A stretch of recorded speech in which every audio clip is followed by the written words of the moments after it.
Eu iniciaria este capítulo 2 perguntando o seguinte: afinal de contas, que é Deus?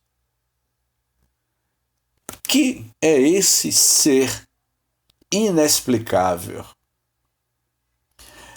Podemos sentir a presença de Deus?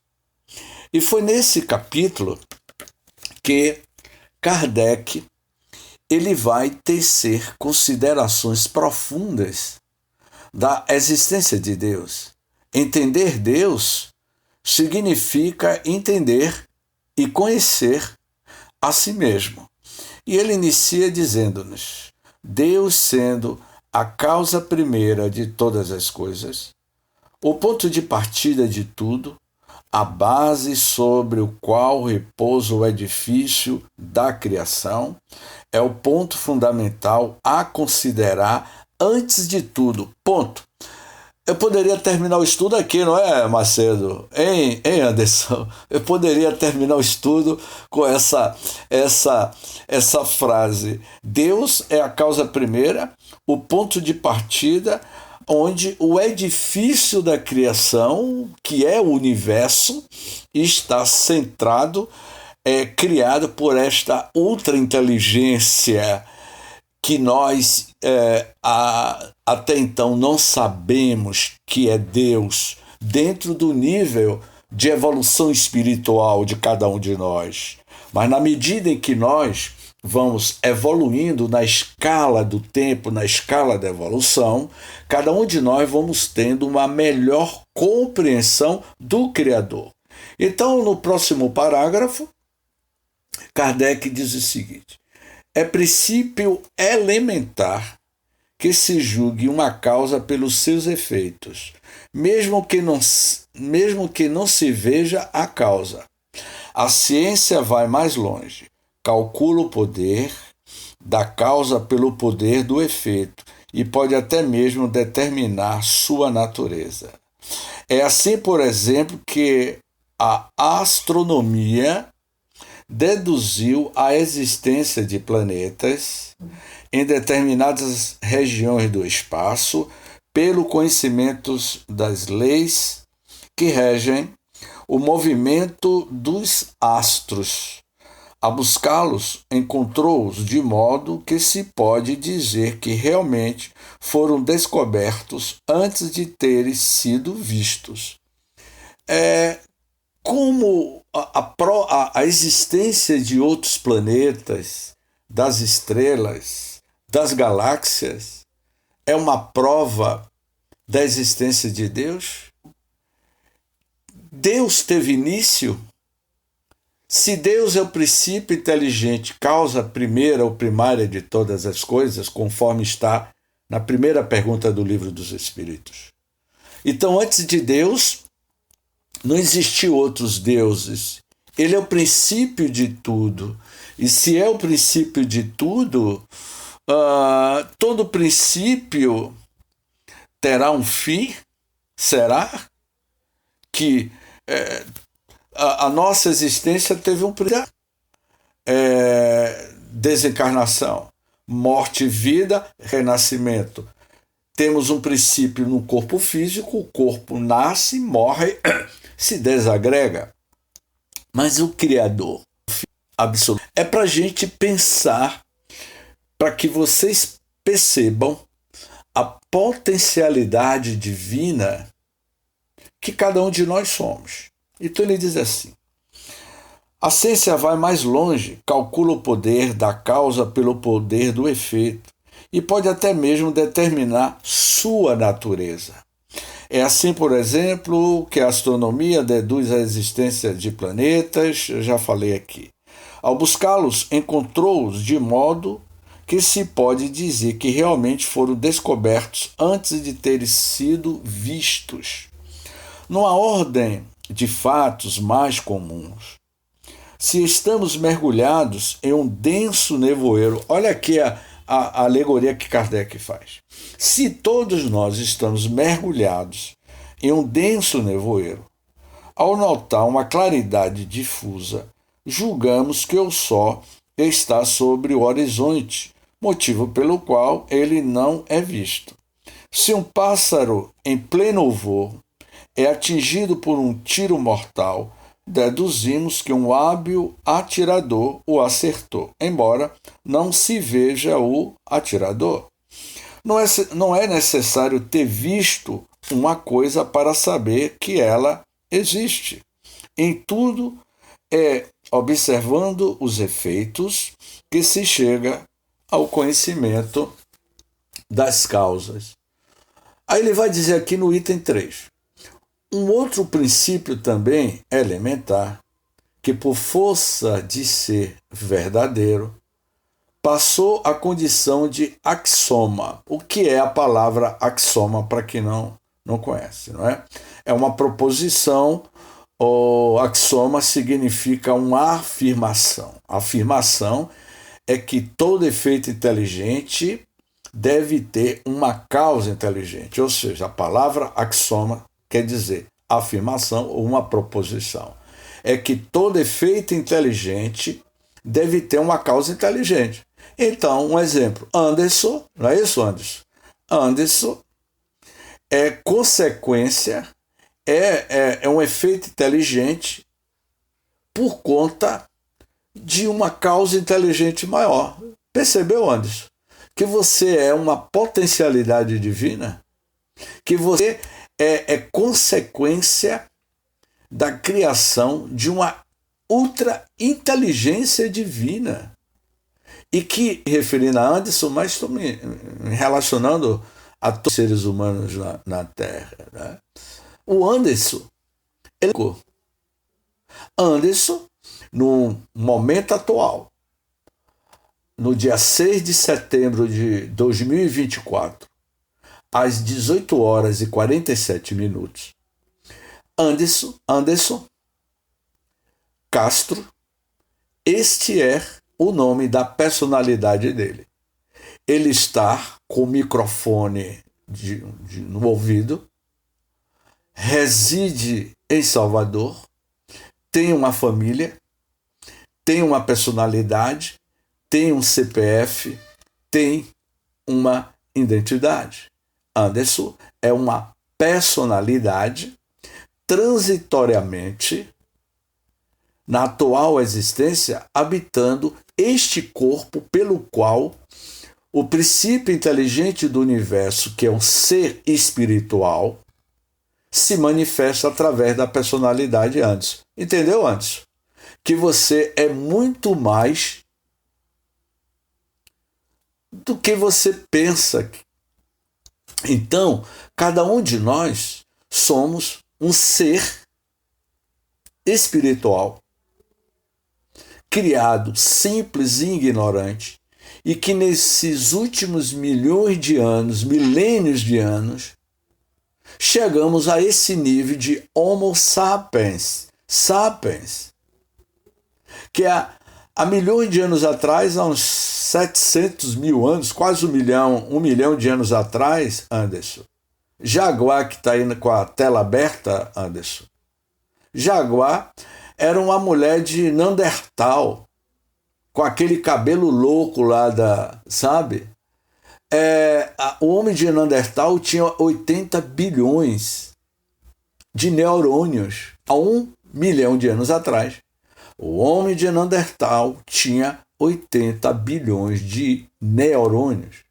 Nesses últimos 1 milhão de anos de evolução da raça na Terra, o Homo sapiens hoje tem 100 bilhões de neurônios. Significa que houve uma evolução, houve uma expansibilidade do nosso cérebro reptiliano, os 3 andares do nosso cérebro, a consciência atual, o inconsciente profundo e a parte do nosso cérebro reptiliano que tem aproximadamente 300 milhões de anos, essa nossa parte, essa estrutura morfogenética que é o corpo biológico, na qual é a vestimenta deste ser, desse ser espiritual que transitoriamente, ou seja, periodicamente passa pela Terra pelo fenômeno da reencarnação. Então nós não somos moradores do planeta Terra. Nós somos seres espirituais vivenciando uma experiência divina em um corpo físico. Para que a gente perceba a potencialidade divina que nós somos. Então Kardec, nesse primeiro estudo Deus, faz a gente descobrir ou tentar conjecturar, porque... Seu microfone fechou? Não estou ouvindo. Não. Estão me ouvindo bem? Eu estou.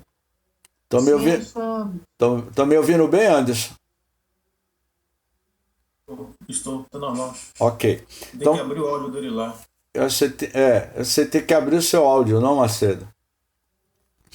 Então, assim, eu vou ler mais alguns itens e vou passar para vocês, que eu quero ouvir aí o comentário de vocês. Se indagássemos qual é o inventor de tal mecanismo engenhoso, o arquiteto de tal monumento, o escultor de tal estátua, o pintor de tal quadro, o que se pensaria se alguém respondesse que ele foi feito exclusivamente por si próprio? Seria possível, Anderson, a Mona Lisa ser pintada por ela mesma, o próprio quadro se autoproduzindo? Seria impossível. Se Mona Lisa foi pintado, alguma inteligência pintou, não é? Não é verdade? Então é o que Kardec nos convida para essa nossa reflexão. Por toda parte, olha, julgamos, no entanto, que tem sido feita por um homem, porque se sabe que a obra não está acima da capacidade humana, mas não ocorrerá a ninguém dizer que ela saiu do cérebro de um idiota ou de um ignorante, e ainda menos que seja trabalho de um animal ou produto do acaso. Nós não somos produto do acaso, como alguns materialistas imaginam que nós somos produto do acaso. Quando a vida acabar, deixa de existir vida. Há pessoas, há materialistas que têm essa ideia arraigada que quando o indivíduo morre, acabou, virou pó, sumiu. Aí é que se inicia um processo de ressignificação dessas pessoas que imaginavam que a vida termina no túmulo. E na realidade não. Por toda parte reconhecemos a presença do homem por suas obras. Se chegássemos a uma terra desconhecida, mesmo sendo desértica, e descobríssemos habitaram ou habitam essa região. A existência dos homens antediluvianos não é provada somente por fósseis humanos, mas também, e com igual certeza, pela presença nos terrenos dessa época de objetos produzidos pelos homens. Um fragmento de vaso ou uma pedra talhada, uma arma, um tijolo, bastariam para atestar sua presença. Pela ruticidade ou pela perfeição do trabalho, reconhece-se o grau de inteligência ou ato feito. Se então, estando em um país habitado exclusivamente por selvagens, descobrimos uma estátua digna de Fídias, não hesitaríamos em dizer que ela deva ser obra de uma inteligência superior a desses selvagens, sabendo que são incapazes de realizá-la. Percebeu? Olha que coisa interessante. Então Kardec faz a gente refletir que o universo, a nossa galáxia, tem entre 100 a 400 bilhões de estrelas, a nossa Via Láctea. e que nós somos uma dessas estrelas com essas diversidades de planetas. Andrômeda, a galáxia vizinha nossa a 4,5 anos-luz. Um ano-luz significa 10 trilhões de quilômetros. A galáxia Andrômeda tem 10 trilhões de estrelas. Andrômeda. A nossa galáxia tem 100 bilhões de estrelas. E eu só estou falando das duas galáxias. Eu vou me estender mais numa terceira, viu, Anderson? A galáxia NGC 4889. Essa outra galáxia tem 1 trilhão de estrelas. Eu só falei de 3 galáxias locais. E todas elas, dentro de cada estrela, existem bilhões e bilhões de planetas, de satélites. E o mais impressionante de tudo, minha amiga Tânia, que está chegando pela primeira vez, tudo há uma sincronicidade, uma lei que rege todos esses mundos, todas essas estrelas. O planeta Terra está exatamente afastado da Lua 299 mil quilômetros. O campo gravitacional da Lua e da Terra cria as marés. As marés dão um ciclo para a evolução de todas as espécies humanas, porque se a Lua estivesse, Anderson, afastado 1 quilômetro, seria um caos no planeta Terra. A Lua, dona Tânia, há aproximadamente 1 bilhão de anos 2 bilhões de anos no passado, lá atrás, há 2 bilhões de anos, a nossa Lua estava aproximadamente 21 mil quilômetros de distância.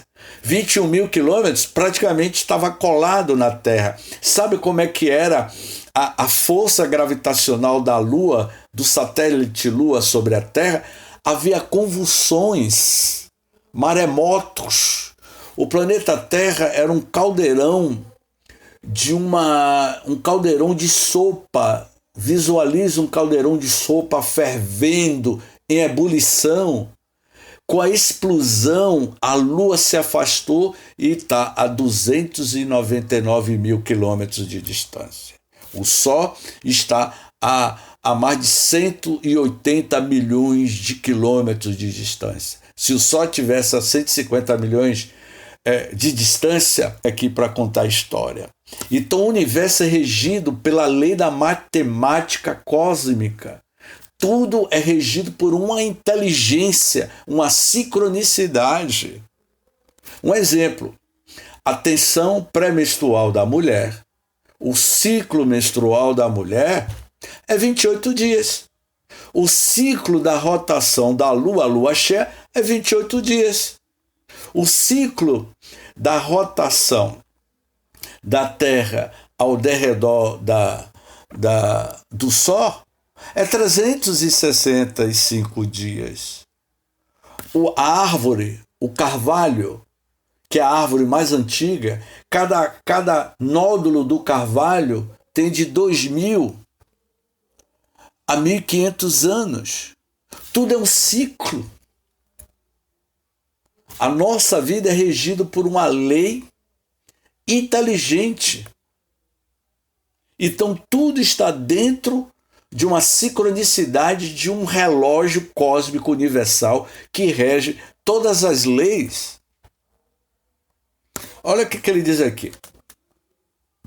Pois bem, olhando em torno de si, as obras da natureza, observando-se a previdência, a sabedoria e a harmonia, que a todos presidem, reconhece-se que não existe nenhuma que não ultrapasse a mais elevada capacidade da inteligência humana, pois o maior gênio da Terra não saberia criar o menor talo de erva, uma vez que a inteligência humana não as pode produzir. É porque são produto de uma inteligência superior à humanidade. Essa eu vou deixar para Macedo responder, não é? Por que... Agora eu vou provocar meu amigo Macedo. Abra aí a tela, Macedo. Por que... Abra a imagem, Macedo. Por que Macedo reencarnou no interior da Bahia? Por que Macedo reencarnou lá em Baixa Grande? Não foi isso, Macedo? Não foi, Macedo? Preste bem atenção aonde eu vou chegar. Você nasceu aonde, Macedo? Nasci na fazenda Poço Preto, povoado de Baixa Grande, lá na Rocinha. Macedo nasceu no povoado de... Da onde, Macedo? Baixa Grande. No povoado de Baixa Grande. Chamado Tabuleiro. Tabuleiro, sertão da Bahia. Então eu perguntaria, isso Macedo vai responder depois. Por que Macedo não nasceu? Pode falar a sua idade, Macedo? O dia, a data? 13/12/1966. 1966, lá no povoado, eu conheço Baixa Grande, lá no povoado de Baixa Grande. Então pergunta a você, Anderson, por que Macedo não nasceu em Nova York no dia 13 de dezembro de 1900? Hã? Você é um azarado. Olha, depois a gente vai falar sobre por que Macedo não nasceu. Peraí, que eu estou conduzindo a vocês a uma reflexão sobre como o universo é perfeito. Por que Macedo não nasceu em Nova York ou em Paris? Nessa atual existência. Ele foi predestinado a nascer naquela família no interior da Bahia, a família dele. Segura aí, Anderson. Depois a gente vai falar sobre essa reencarnação de Macedo. Porque James Ney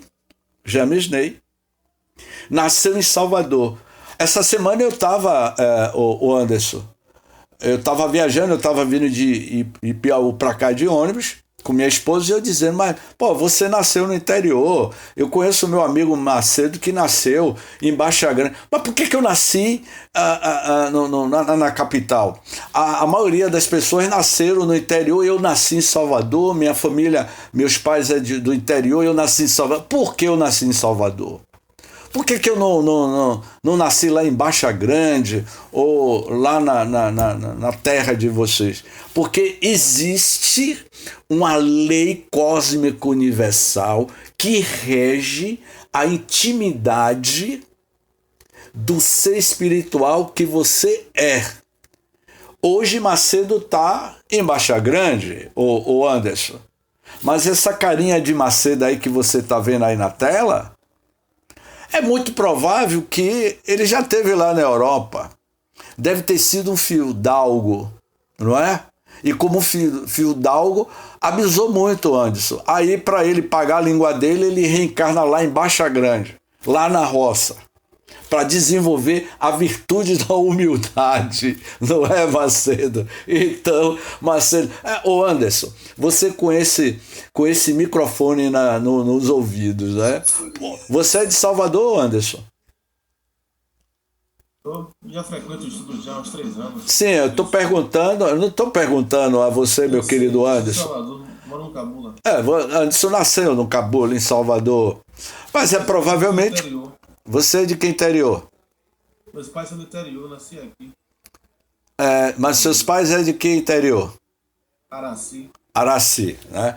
Mas porque Anderson está aqui conosco, mas Anderson deve ter tido experiência na Europa, na África, como cada um de nós. Eu estou aqui conversando com vocês. Suzana já sabe muito bem a minha história, as minhas reencarnações passadas. A minha amiga Suzana que está aqui, ela sabe um pouquinho da minha história, das minhas... A gente se encontrou lá na outra vida, né? Pois é, né? Então, assim, eu já tive lá na Europa, no século XVIII. Eu estava maravilhosas que eu não vou dizer a vocês, não é? Então, este ser é entidade cósmica universal. Você está onde deve realmente estar. Lei de evolução para você evoluir. Então, o que Kardec diz aqui, não é? Uma vez que a inteligência humana não as pode produzir, é porque são produtos de uma inteligência superior à humanidade. A essa harmonia e essa sabedoria, estendendo-se desde o grão de areia e o ácaro, olha que coisa interessante, estendendo de um grão de areia e o ácaro até os astros inumeráveis que circulam no espaço. É preciso concluir que abrange o infinito, a menos que se diga que haja efeito sem causa. Gente, que coisa, hein, Macedo? Kardec vai num grão de areia a um ácaro e compara com o espaço. Olha que coisa. Tudo está dentro de uma lei de afinidade regida por uma inteligência superior. Então, o que eu quero dizer a vocês, meus queridos irmãos, vocês são uma potencialidade divina.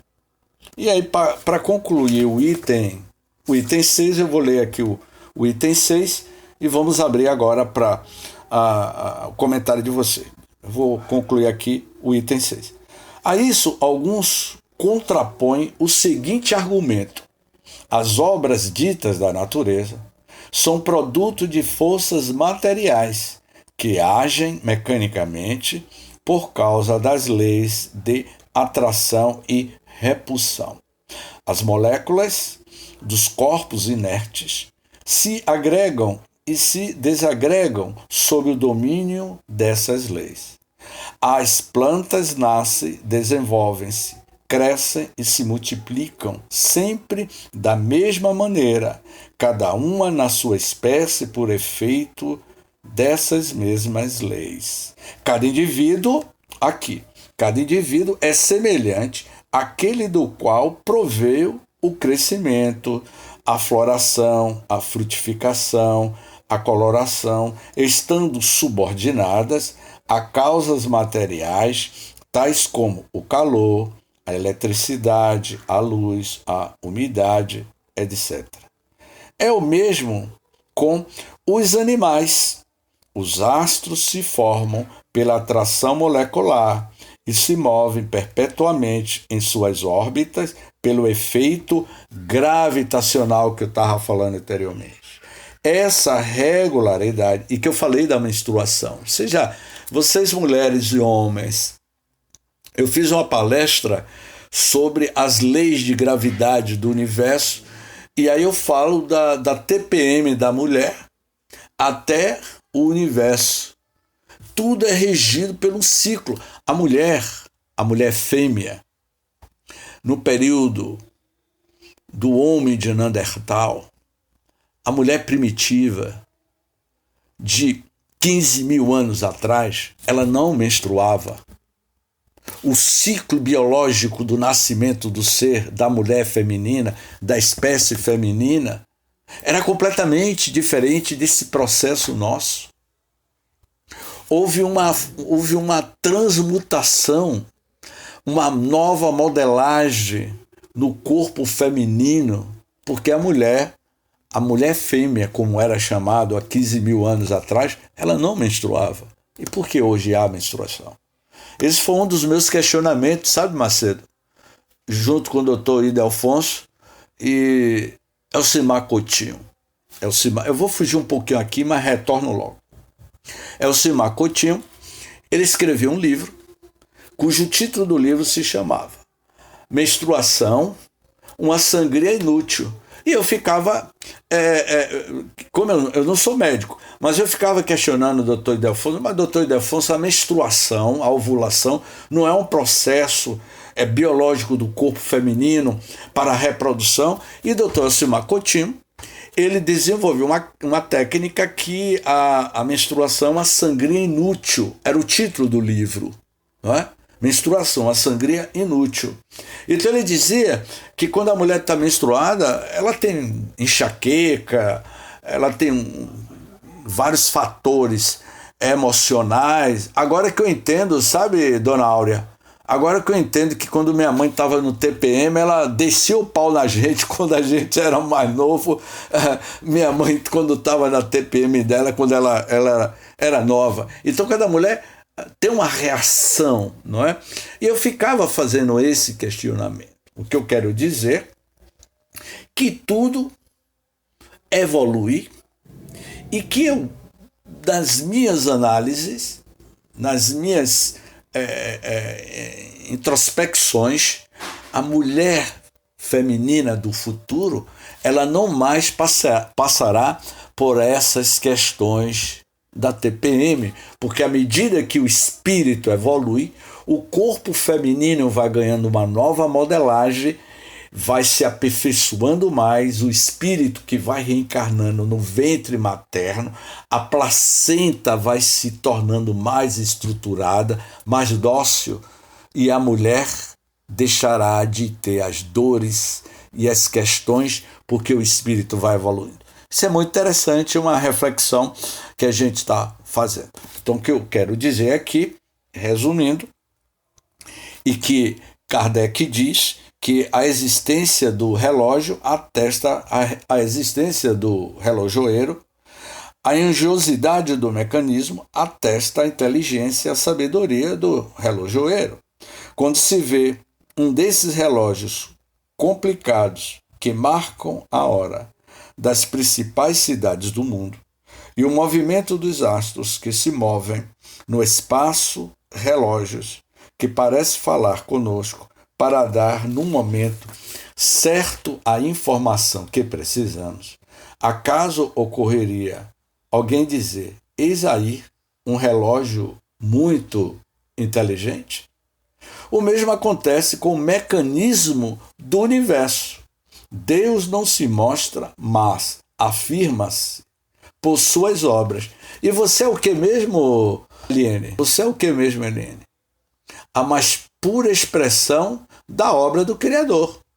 Este corpo de 10 trilhões de células que trabalha de maneira integrada e cada uma possui uma função específica.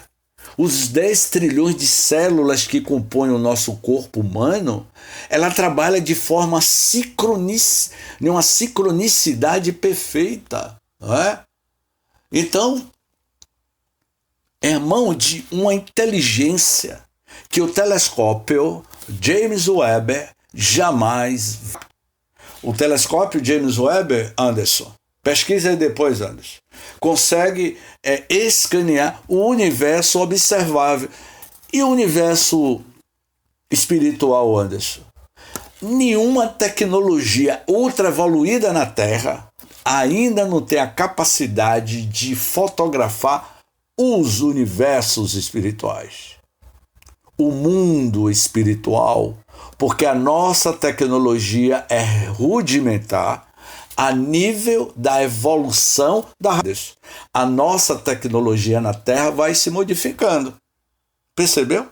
Então, o desenvolvimento tecnológico ele é proporcional ao desenvolvimento moral e espiritual da humanidade. Não é? Veja lá no meu canal que eu fiz aquela aula falando sobre as tecnologias no mundo espiritual. Lembra? Eu fiz isso. Então, concluindo. A existência de Deus é, pois, um fato adquirido não somente pela revelação, mas também pelas evidências materiais. Os povos mais selvagens não tiveram revelação. Entretanto, creem instintivamente na existência de um poder sobre-humano, é que eles, por si próprios, não fogem às consequências lógicas, veem as coisas que estão acima do poder humano e conclui que elas provêm de um ser superior à humanidade. Então a pergunta é, afinal de contas, que é Deus? E por que Macedo reencarnou em Baixa Grande? Então, por que, ó Senhor Deus, nós temos um cérebro com 100 bilhões de neurônios. Temos um cérebro com 100 trilhões de sinapses. As sinapses são os circuitos neuronais que ligam um neurônio ao outro. Salvador é o neurônio, Feira de Santana é Salvador neurônio, Feira de Santana neurônio. Entre Salvador e Feira de Santana tem a BR-324.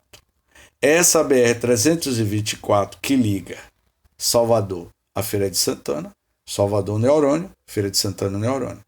A BR-324 é esse neurotransmissor, a sinapse, aonde passa as cargas energéticas, o desenvolvimento da nossa inteligência, em uma sincronicidade perfeita. Então agora eu vou passar a palavra para vocês. Vamos lá.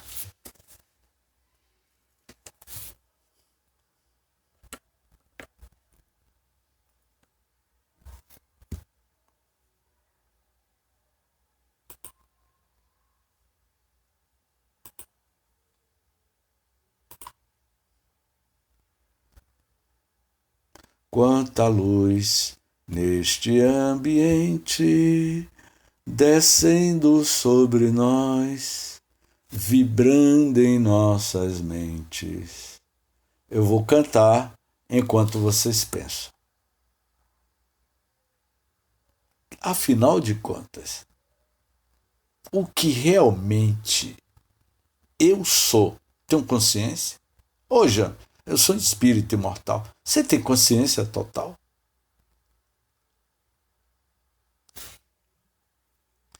Da agora em diante, estudar a Gênese, como diz o meu sobrinho, meu tio, o senhor está apertando o meu pensamento. Dona Tânia está chegando agora. Seu James, estou estudando, sou trabalhadora da Casa do Caminho, estou estudando as obras da codificação. Dona Tânia, estudar a Gênese é uma viagem aos confins do universo pela Enterprise, do Capitão Spock, Capitão Kirk, como também uma viagem aos confins, Dona Tânia, do seu mundo interior. Estudar a Gênese é uma viagem para dentro de si. E saber a natureza de Deus é saber e conhecer a tua própria natureza. Então, por que o meu amigo Luiz nasceu em Baixa Grande? Vamos lá, Luiz, é com você, Luiz. Suzana, minha amiga.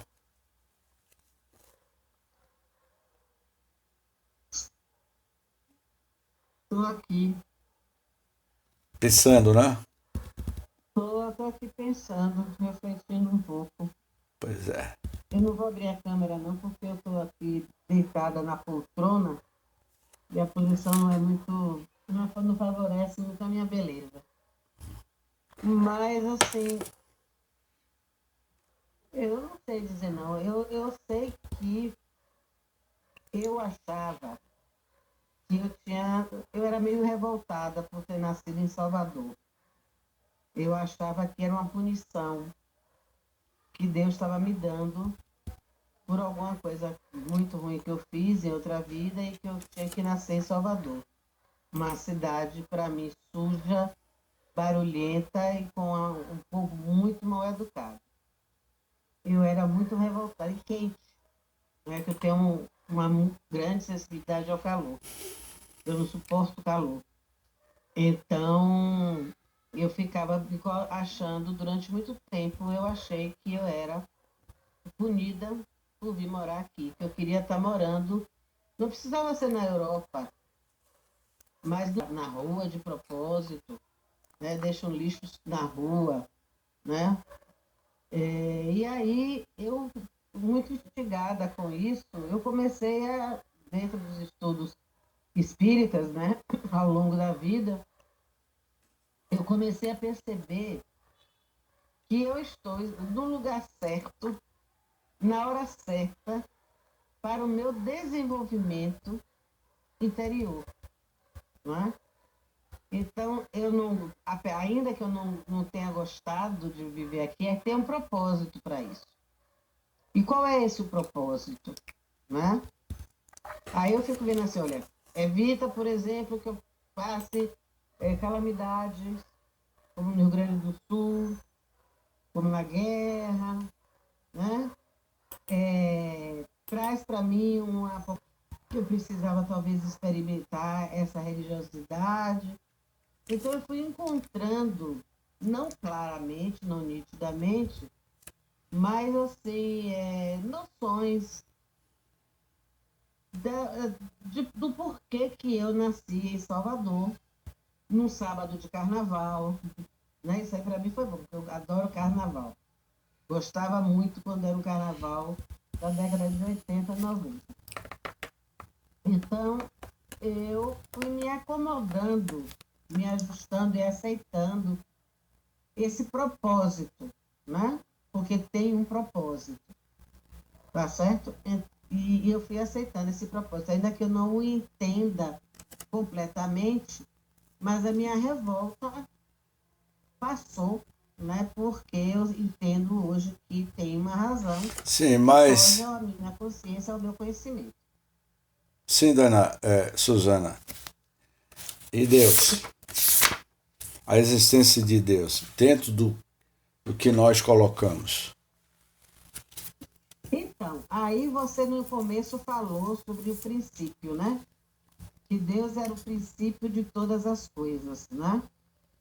E esse princípio, ele tem duas concepções, duas acepções. Primeiro, princípio como começo, né? Como aquilo que tem um start, que vai dar o começo. E princípio como, eu não sei explicar direito, como um elemento básico de uma matéria química. Algo que não significa começo, mas significa essência, né? Significa essência, significa algo que está no âmago de uma substância, por exemplo. Princípio ativo de alguma coisa. Então, assim, ele não é o começo, ele é uma essência. Então, Deus, ele não é o início de nada, porque não existe início. Deus simplesmente é e sempre foi. Então, eu já passei também muito tempo elucubrando sobre o infinito, se haveria, o que é que haveria depois do universo, que a gente conhece, do começo, e simplesmente não tem começo e nem tem fim. É. E Jesus já diz, na Bíblia, simbolicamente, já fala, né? Fez-se o verbo, né? Então, o verbo é o quê? É a ação, né? O verbo é o que é. Então, o mundo não teve um início, nem vai ter um fim. O mundo é, Deus é. E é isso. Ok. Dona Áurea, boa noite, dona Áurea. A senhora quer falar alguma coisa? Depois eu vou passar aqui para dona Lígia e depois para Macedo. Dona Áurea. Na hora tá na praia ali, não quer não. Dona Lígia. Dona Lígia postou. Parece que Tânia, ela abriu o microfone. Eu não quero falar, não. Eu entrei hoje, não sei nada. Oi, boa noite. Sabe sim. Pois não, dona. Sabedoria de outras vidas. Dona Lígia vai falar aqui, Suzana. Fala aí, dona Lígia. Boa noite. Eu já briguei muito com Deus. Passei um tempo enorme brigando com Ele. Mas eu sou tão abençoada que Ele sempre, imediatamente, me dava uma resposta. Deus, o que nós chamamos, né? Essa criação, esse poder que tem dentro de nós. Então, já briguei muito, porque eu não aceitava muitas coisas. Eu tenho essência assim, muito, muito delicada, muito refinada, e complementando aí o que Suzana falou, não aceitava muitas coisas. Depois de muito tempo, me levaram para um lugar muito importante. Eu passei metade da noite questionando ele, que ele se apresentasse e me dissesse o porquê de algumas coisas. E eles me levaram até um determinado lugar. Assim, o lugar era muito sombrio, muito inóspito, frio, como se fosse assim, nuvens indefinidas. E aí ele me levou e eu escutava a voz de uma pessoa me conduzindo.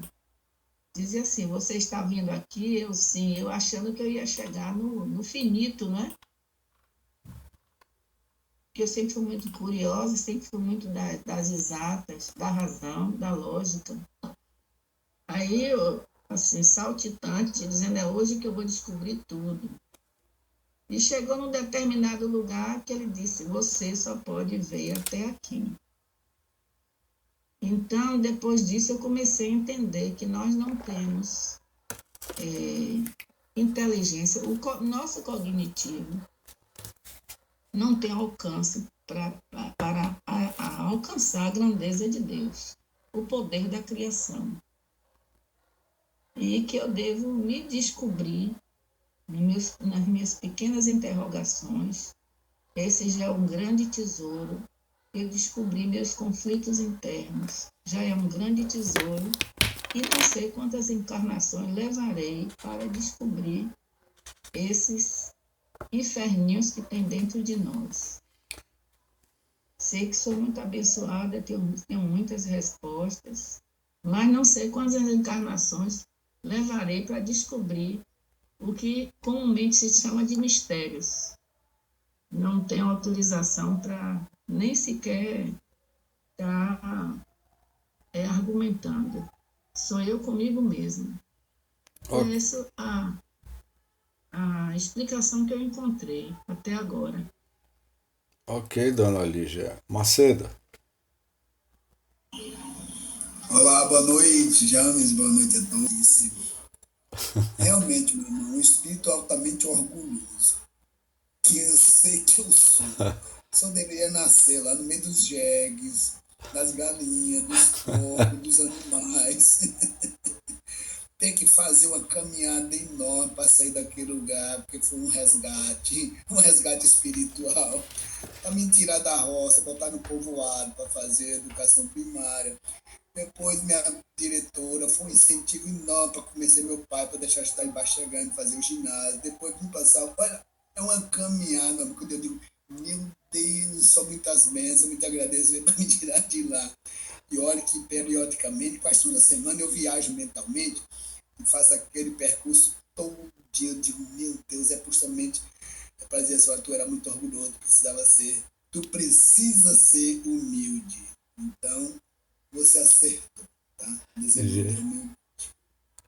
E Deus? Deus nessa sua trajetória, Luiz.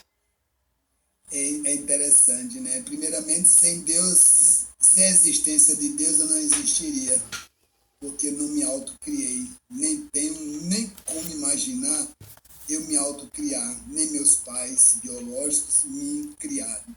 Me deram os elementos, né?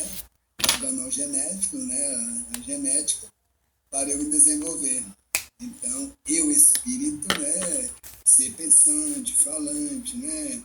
Que tem emoções, tem os potenciais como todos vocês aqui têm. Isso realmente está muito aquém da capacidade humana. Então, ver Deus começa por nós mesmos. É um olhar introspecto e assim, eu existo? Quem é que me deu essa capacidade, dessa existência, de existir parte dessa criação de gênero? Com que força de amor e sabedoria Deus não criou tudo e justamente nós que somos seres inteligentes da criação.